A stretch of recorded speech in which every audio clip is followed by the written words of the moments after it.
YouTube, how's it going? The Goat House is back, and today we're going over my must drafts, sleepers, and some steals for running backs for 2020 fantasy. I know everyone's starting their leagues very soon.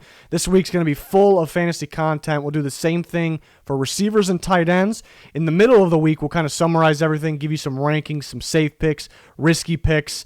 And at the end of the week, going into the weekend, we will do some fantasy mock drafts, different ones with different draft positions, early, middle, late of the draft, so things like that. So it's a week full of fantasy content here at the Goat House. If you see that Patreon link, patreon.com/the Goat House, that'll bring you to this page, and this is how you get into our fantasy league here. If you scroll down and you see this see all four levels, you click that, and there'll be a link in the description in the comments for this. This GOAT tier right here, that's how you get free entry into our fantasy league, and there'll be a prize, some merch involved in that. It'll be a lot of fun. The guys of the Goat House are involved in that as well. So if you join that, you'll see a post on the Patreon with a link getting you there to join the league. And if we have a ton of people signing up and joining, then we'll create a second league, of course, there with the prize as well. So hopefully some of you would like to join that. Again, link in the description, in the comments. And if we don't fill up enough holes or enough spots, we will give away some. So you're going to want to follow our Twitter for that. And then you see on the left of the webcam here that there's our Twitter, there's our Instagram, the podcast, and then again, there's the Patreon link. I'll put a link down below. 60K, that's our subscriber goal by week 1 of the NFL, so please help us out by subscribing. I want to try to hit that actually early in the season. That would be great. So appreciate the support. Full coverage in season. Can't wait to cover it. We got our picks every single week. I do score predictions every single week, and I got power rankings updated every single week. So let's get on to this fantasy football content here. So let's get this out of the way first. Let's just get this out of the way. Must-own player. Average draft position for Christian McCaffrey is obviously 1. And the reason I put this up here is because this is the guy, if you got the first pick in the draft, you take Christian McCaffrey. If you got 2, if you got 3, if somehow he's still there, you take Christian McCaffrey. And all of this is based on a PPR. If you're doing a PPR league, I would apply this to pretty much any league anyways, but we got McCaffrey with Joe Brady. They get from LSU, the offensive coordinator. We'll be calling the offense for the Panthers, and he is going to make sure what we already know, what Christian McCaffrey's already been doing, is catching the ball out of the backfield and downfield. So that is huge. It's a safe pick. If I had to talk about some sort of a risk, the interior offense line looks pretty rough, so how will he be running inside the tackles? But he's going to get his carries. He's going to get his receptions. He's going to get a ton of yards. This offense, especially with Teddy Bridgewater, it's going to be built around getting McCaffrey the ball like it has been. But I think actually crazy to think, but I think actually more in the passing game, which is nuts and which is making him the top fantasy player here for sure. So had to get that out of the way. Talk about Clyde Edwards-Helaire here. Speaking of Joe Brady, we just talked about Joe Brady, the offense coordinator from LSU, going to the Panthers, beat offense coordinator. He was the offense coordinator for Clyde Edwards-Helaire at LSU, and they featured him a ton there, and they got him the ball in the backfield. They got him the ball downfield. The Chiefs like to pass. They got a running back that fits their offense so perfectly that he's going to get his action. He's going to get the ball a ton. And LaShawn McCoy's gone. But mainly, Damian Williams is opted out, so it's pretty much Clyde Edwards-Helaire back there, and he can carry the load in terms of runs, outside, inside, and catching the ball in the backfield and downfield. Average draft position's around 10 there.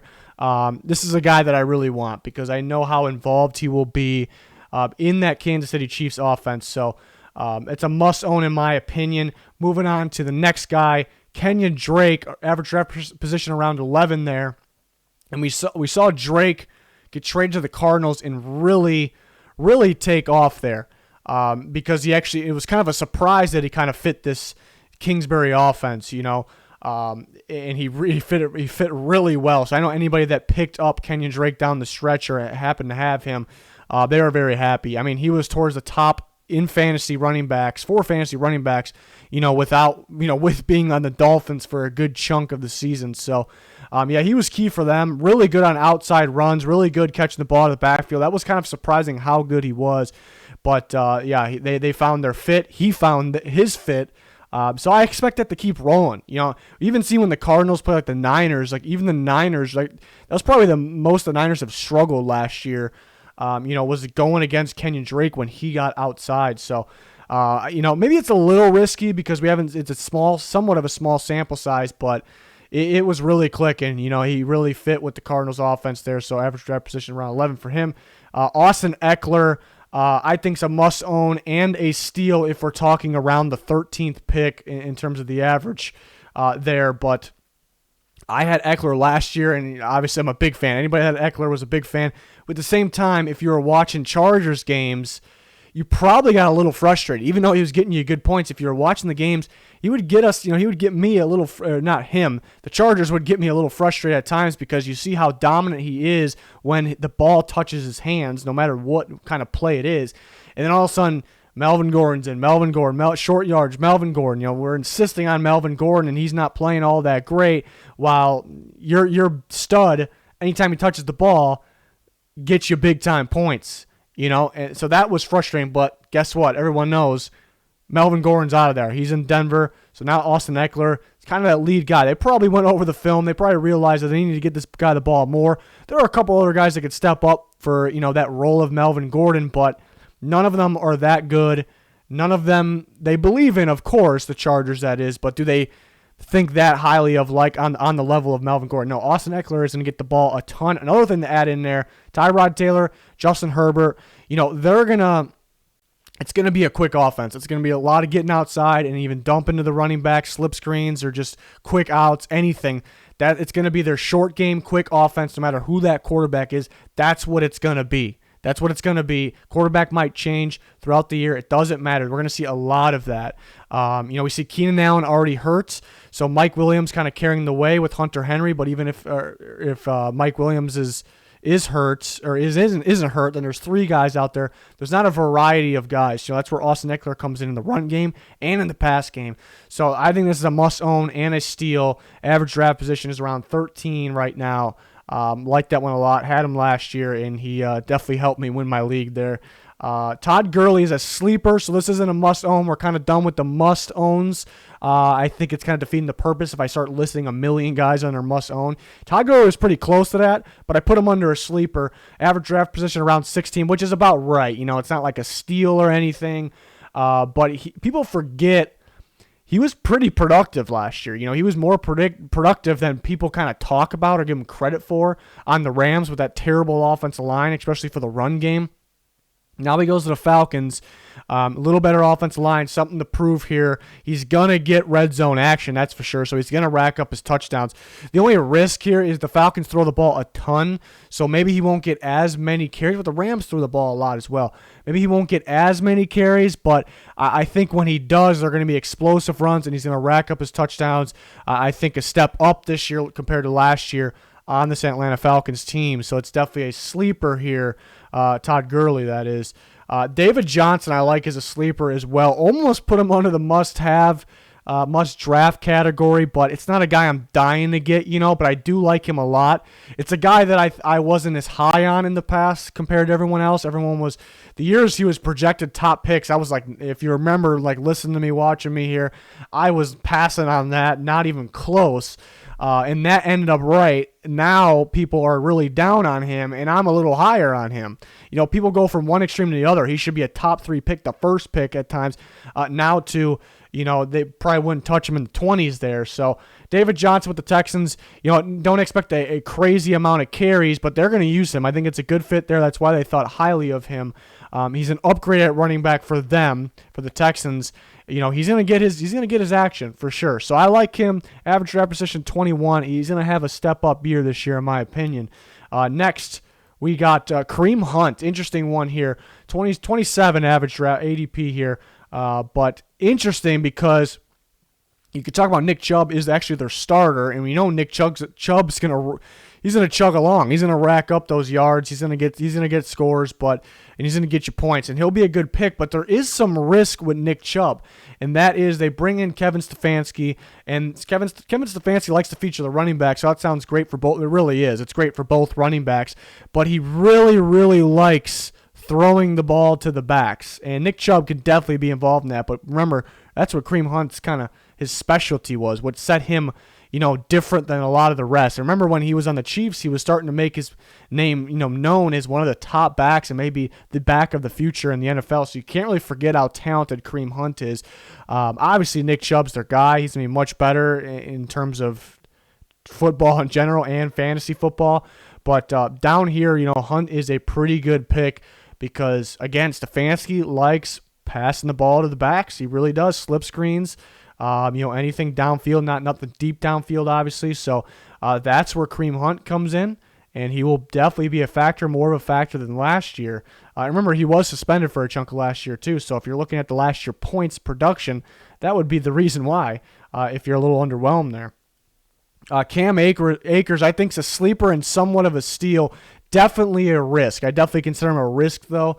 Now with the LA Rams, obviously Florida State went to the draft, drafted by the Rams. Average draft position around 28 there. And Cam Akers, I think, will kind of take the load for the Rams. Darrell Henderson, I like that pick last year for the Rams. I like Darrell Henderson a lot. He's got a minor injury pop up in training camp right now. And they just didn't want to get him on the field really last year. It felt like, where is Darrell Henderson? There was a reason for that. And even if they believe in him now, even if they want to use him, he's more of that home run guy. Maybe they'll get the ball to him in the passing game a little bit. Those third and long situations where, you don't want to take a sack. You might just want to run the ball. Those are the Darrell Henderson situations. I think they're going to give the load to Cam Akers, and he can actually be involved in the passing game as well. Cam Akers, terrible offensive line at Florida State and still ran very well. Offensive line you worry about with the Rams, but it's something he's used to a little bit. But I think he'll get the load. I think he's kind of that all-around guy that they needed to replace Todd Gurley. So I think Akers will be their guy, and we're talking around this 28 range where you're drafting some guys that are kind of like, they're going to split. They're going to split a ton, or they're just a backup. Akers actually could be the full load guy, really. They're going to give Henderson the ball at times here, as they should, but Akers may get more snaps than a lot of people think there. So I put Akers as a sleeper and a potential steal there, depending on your draft is unfolding. Ronald Jones, another one that's a little bit of a risk, but I view him as a sleeper, average draft position around 30, and they did add a bunch of running backs. They actually added LaShawn McCoy, and they added Keyshawn Vaughn, who's a strong runner. They added him through the draft. So that makes it kind of tough, and that makes probably some people want to calm down a little bit on Ronald Jones. But you hear Arians talk about Ronald Jones. He talks about this is the guy. Before full go training camp has started, he's talking about Ronald Jones is the guy. And you don't even hear that even when it's, when it's the obvious. You don't really hear that. So he believes in Ronald Jones. It's Bruce Arians' second year in there. They believe in him. And the thing with Ronald Jones that people forget, the talent, the skill was really never a problem. He's a talented back. He was at USC. He was a talented prospect for a reason. Running backs are super easy to tell if they're talented or not. They have skill or not. It's pretty easy to evaluate. Ronald Jones is talent. He's definitely underwhelming, definitely a little disappointing. I think the problem was when he came in, he struggled to kind of get in the playbook. He really didn't, push to get better in that aspect, the knowledge and learning. Coach changed last year, so I think things are coming along for him. I think he's going to get the load. It could be a sleeper here. I'm not super, super high. I'm not saying he's going to be a tremendous back, but his talent is better than what people think. The way Arians is talking, he should get more action. Tom Brady's in town. Teams may fear the passing game a little more. Could open things up for the running game here. So Ronald Jones could be a sneaky pick. We got Alexander Madison. Average draft position around 43. He is a backup, so people are a little worried about taking the second string guys. When you saw Madison last year, he looked like he's capable of being a starting running back on quite a few teams. So we know the talent's there for sure. Dalvin Cook, obviously, it's the obvious. People are liking Madison already. It's no secret because Dalvin Cook could get hurt, and now you got the Vikings starting running back in a heavy run scheme here and a pretty good young running back as well.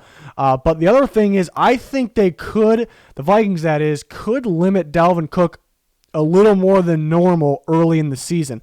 Seen him early last year, he looked like maybe the best back in football, Dalvin Cook. But didn't last a whole, maybe half the year, and that's maybe being generous. He was that good. He was still good after, but really good, but not quite the best back or right there with Christian McCaffrey through the first half of the year, because he starts to wear down a little bit, and that's when the injury. After the wear comes, the injury comes. So they might play it a little smart. They believe they're a playoff team. I think we all can agree they're kind of a borderline. They could fight in there. So they want to play that kind of smart. It's just a little bit of a bold prediction here. So they might not give him that full load early on. And remember, Madison was a rookie last year. They didn't want to just throw him in there and give him a close to a role of Dalvin Cook. So this year, I think they get going a little more with Madison, a little less Dalvin Cook to start the year. I think come down the stretch, we can start to see Cook get more load if he's healthy. But, yeah, Madison could be another sneaky pick. I think everyone's on board with that one. Justin Jackson, so another Chargers running back that is a sleeper and could be a steal. Remember, Melvin Gordon is not in town anymore. He's in Denver. Austin Ekeler is the guy. Justin Jackson, somebody needs to fill that Melvin Gordon role still. They're not going to get as many carries. There maybe isn't as much trust as they did in Melvin Gordon, but somebody needs to fill that role because Austin Ekeler really isn't, even though I love him for fantasy because he can run the ball, mainly outside. You can throw him the ball, but he's not going to get 30 carries a game, especially if you're trying to run inside. Justin Jackson can be that guy. They did draft Joshua Kelly, and they definitely like Justin Jackson a little more. And he's better for the job right now. Kelly could be a guy for the future to look out for. But Jackson, average draft position 52, that's looking pretty good. And when he's got his moments, he's been pretty solid. The only risk, I brought up Josh Kelly from UCLA. That's really the only reason that makes this a risk because one of those guys has got to be the guy, the guy to step up. And I don't really think they're going to use Ekeler and then split Jackson and Kelly. And I don't mean one's going to get 0 carries. I just don't think it's going to be much of a split, really. They'll both get carries. But one of those guys is going to have to get a pretty decent amount, more than people think. I think it's going to be Justin Jackson. If you think it's going to be Kelly and you're confident about that, then Kelly could be in the same category, a sleeper/steal. Let's get kind of a deep sleeper here. We'll get weird here. We're going to go Anthony McFarland Jr. from Maryland, who was drafted by the Pittsburgh Steelers. And if you followed us for the draft coverage, I like Anthony McFarland. I thought he was a draft sleeper. I thought he had pretty good vision, and he's a home run hitter. And I was calling for the Steelers specifically to draft him before the draft. And then when they were on the clock there, I was actually tweeting about that. And that's because they needed speed in the backfield. They needed another running back in general because the injury concern. But they did have some pretty good depth. Look at Benny Snell is pretty solid, but they're lacking speed in the backfield, and that's exactly what they needed to take that next step. They get a home run hitting speedster in the backfield with Anthony McFarland Jr. here. So they're going to use him. They didn't just bring in this speed, this type of guy to just sit him down and, let's forget the speed here. No, they're going to use him. Connor has the injury concern. If let's say Connor gets hurt, Benny Snell might get more carries than McFarland, but it'd be really close. And I would think McFarland gets a better, average, better chunk plays, in my opinion. And they also can throw him in there, and he could definitely be involved in the passing game, catching the ball out of the backfield. I think he's very talented. He's very underrated. So I really hope they use him. But it is a little risky because you don't know for sure. They have other guys they can use. It's not guaranteed Connor's going to get hurt or anything. But that's definitely a deep sleeper to look out for. So that kind of wraps up my must drafts, my sleepers and steals for running back. We'll do the same video for receivers and tight ends. We'll do that in one video.